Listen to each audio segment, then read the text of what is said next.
Welcome back. In this first tutorial on the balance sheet, we are going to cover the asset section, the top side of the balance sheet. You should first notice that you can export this entire table into Excel if you want to do some calculation on it. So the balance sheet, as I mentioned in another tutorial, is what a company owns in terms of its assets.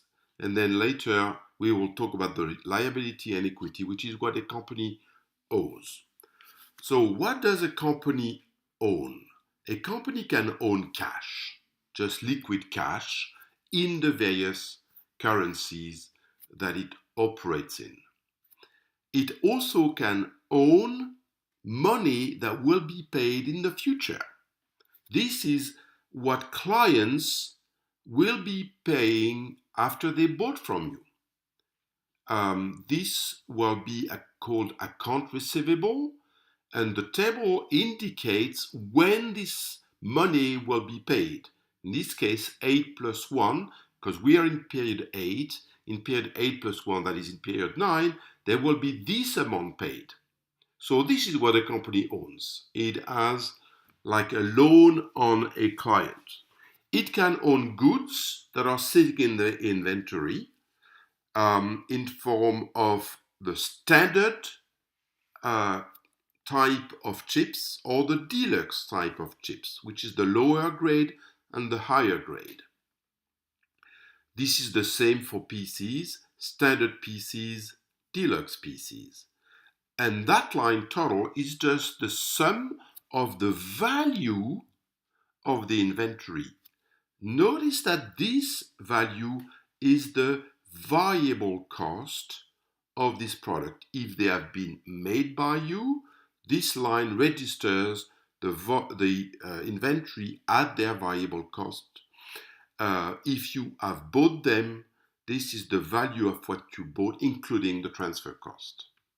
Then you can have government securities. Government securities is when you have a little bit of spare cash that you don't want to leave idle in your cash drawer or in your bank. You can invest in government bonds, essentially lend money to the government. You can do that in any of the area. Then comes current assets. Current asset is just the sum of all these assets.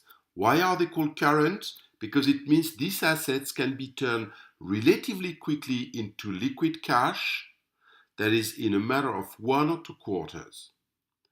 Then we have fixed assets. Fixed asset at the area level is only your net plant and equipment, your machines and the factories at their value after depreciation. Then you have 2 lines that are only relevant to the home office. The last line is the total of all assets, fixed assets right there, and current assets right there. Now, if I move to the Liechtenstein, then I see a very different balance sheet because the company does not operate, it doesn't sell goods, so there will be no account receivable and payable, and there will be no inventory. There will only be cash, which is of course a current assets.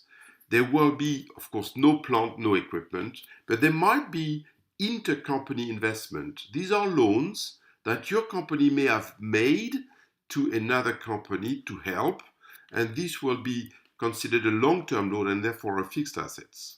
And the last line, a very important one, is subsidiary control. What is subsidiary control? Subsidiary control is the value that your home office has invested in the different areas. We see that this company operates in the USA and Europe. It has factories. These factories must have been bought with money that has been invested by the home office. So it's like the investment into the local area equity that this company has invested. And there we have the total. The last column is very important because it's the consolidation of these different items. These different items are in various currencies. we need to see a picture that makes it simple for us. And so this last column is translating everything into Swiss francs. We will have the different items. The cash will be added up, applying the exchange rate.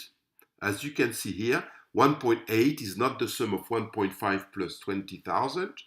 It is 1.541 times the exchange rate plus 20,000, which is in Swiss francs. And that gives us the value of cash across the areas into Swiss francs. The same goes for account receivable, for inventories, for current assets, for net plant and equipment, and for total assets.